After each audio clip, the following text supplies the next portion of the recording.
Pour conclure, je dirais que Regard kaléidoscopique sur la poésie ivoirienne écrite est un livre indispensable qu'il faut se procurer et lire avec empressement, parce qu'en suggérant une trame permettant de comprendre la poésie ivoirienne, cette anthologie est un outil de connaissance d'une partie essentielle de notre littérature et de notre mémoire nationale, confirmant ainsi la maxime de Rabelais qui dit que, et je cite, « Science sans conscience n'est que ruine de l'âme ». Fin de citation.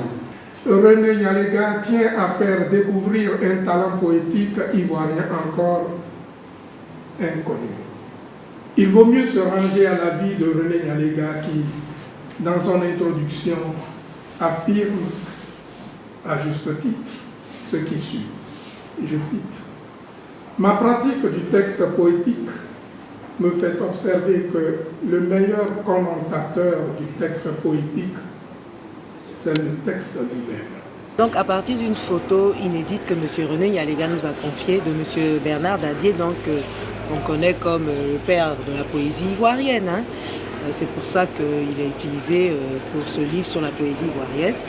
M. Nyalega nous a donné cette photo et nous avons réfléchi à ce qui pourrait convenir à cette photo et à une couverture poétique de ce livre. Donc cette œuvre comprend des synonymes du mot contrariété éparpillés dans l'œuvre, auxquels j'oppose des symboles bogolans ou adingrats d'apaisement, de persévérance, d'acceptation, de solidarité. Voilà.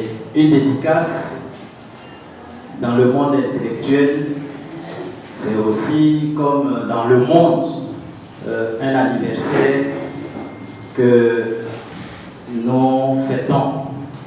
Donc c'est une fête. Le regard kaléidoscopique sur la poésie ivoirienne écrite permet de découvrir l'histoire de la Côte d'Ivoire. Nous avons donc ici le fait que Bernard Dadier est le père de la poésie ivoirienne. Et cette histoire part donc des années 50 avec Afrique de vous, jusqu'à ces dernières années avec les poètes les plus récents des universitaires en général. Mais cette œuvre permet aussi de découvrir toute la poésie ivoirienne, il faut le dire. Bien sûr, les grands noms de la poésie ivoirienne, Bernard Dadier, Fatou Amoa, etc. Mais aussi les poètes les moins connus, les jeunes poètes ivoiriens, sont ici présents dans la bibliographie.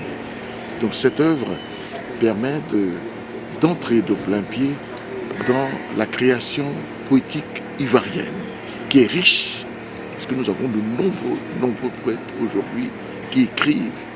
Il faut les faire connaître. Bien sûr, ces œuvres sont d'inégale valeur, mais parmi ces œuvres, nous avons des pépites. Il faut donc découvrir ces pépites, les faire connaître.